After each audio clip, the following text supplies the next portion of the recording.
2024 लोकसभा चुनावों के दौरान जेल से पैरोल पर आए दिल्ली के सीएम अरविंद केजरीवाल ने एक बड़ा बयान दिया था। अपने बयान में उन्होंने कहा था कि चुनाव परिणामों के बाद सूबे के मुख्यमंत्री योगी आदित्यनाथ को हटाया जाएगा। चुनाव के दौरान केजरीवाल के इस बयान ने खूब सुर्खियां बटोरी थी, लेकिन चुनाव परिणामों के बाद एक किताब ने इस मसले को और तूल दे दिया है। दरअसल इंडियन एक्सप्रेस से जुड़े एक पत्रकार ने अपनी किताब में योगी आदित्यनाथ को हटाए जाने को लेकर बड़ा दावा कर दिया है। ये दावा वरिष्ठ पत्रकार श्यामलाल यादव ने अपनी किताब at the heart of power the chief minister of Uttar Pradesh में किया है। अपनी किताब में वरिष्ठ पत्रकार श्यामलाल यादव लिखते हैं कि ये 2021 की गर्मियों की बात है। योगी आदित्यनाथ को सूबे की सत्ता संभाले 4.5 साल हो चुके थे। 2022 विधानसभा चुनावों में करीब 9 महीने का वक्त बचा था।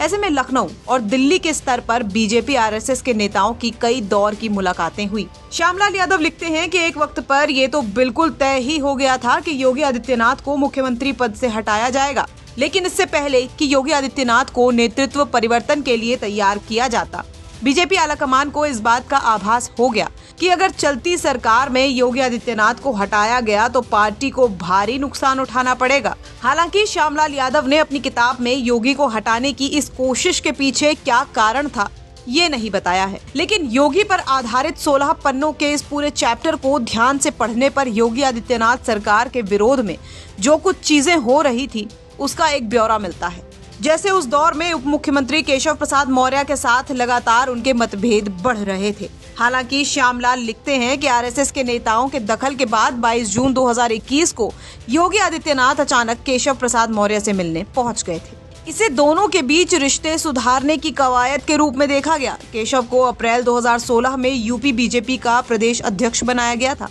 और मार्च 2017 में बीजेपी की जीत के बाद मुख्यमंत्री की रेस में उनका भी नाम था, लेकिन गद्दी मिली योगी आदित्यनाथ को।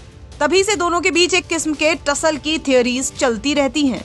दूसरा दावा था ब्यूरोक्रेसी का दबदबा। किताब में दर्ज है कि भाजपा की सरकारें जब जब सत्ता में आती हैं तो पार्टी के जमीनी कार्यकर्ताओं की एक कॉमन शिकायत रहती है कि ब्यूरोक्रेसी का प्रभाव बढ़ जाता है और राजनीतिक कार्यकर्ताओं समेत चुने हुए प्रतिनिधियों का महत्व कम हो जाता है। यही योगी आदित्यनाथ की सरकार में भी हुआ।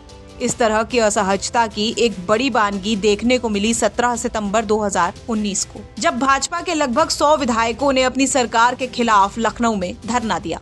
इसके अलावा योगी आदित्यनाथ पर ब्राह्मण विरोधी होने का भी आरोप लगता था। श्यामलाल लिखते हैं कि उस दौर में बीजेपी के कुछ विधायक भी ये सवाल उठाने लगे थे कि योगी सरकार में कितने ब्राह्मणों का एनकाउंटर हुआ है। मनमोहन सरकार में केंद्रीय मंत्री रहे जितिन प्रसाद ने तो 6 जुलाई 2020 को ब्राह्मण चेतना परिषद नाम का एक संगठन भी लॉन्च कर दिया था। हालांकि इसके कुछ महीने बाद जून 2021 में उन्हें भाजपा ज्वाइन कर ली। फिलहाल वो पीलीभीत से भाजपा के सांसद हैं, जहां से वरुण गांधी का टिकट काटकर उन्हें चुनाव में उतारा गया था। जितिन मोदी की सरकार में मंत्री भी है। इसके अलावा इस बात के भी आरोप थे कि योगी आदित्यनाथ सरकार में भर्तियों में आरक्षण नियमों की अनदेखी हुई है। श्यामलाल यादव ने फरवरी 2022 में छपी अपनी रिपोर्ट्स का हवाला देते हुए लिखा कि युवाओं में पेपर लीक और भर्तियों में हो रही देरी को लेकर भी काफी गुस्सा था, लेकिन इन तमाम चीजों का कोई असर नहीं हुआ और 27 फरवरी 2023 को योगी आदित्यनाथ ने उत्तर प्रदेश के दूसरे मुख्यमंत्री डॉक्टर संपूर्णानंद का एक कार्यकाल में लगातार मुख्यमंत्री रहने का रिकॉर्ड ब्रेक किया।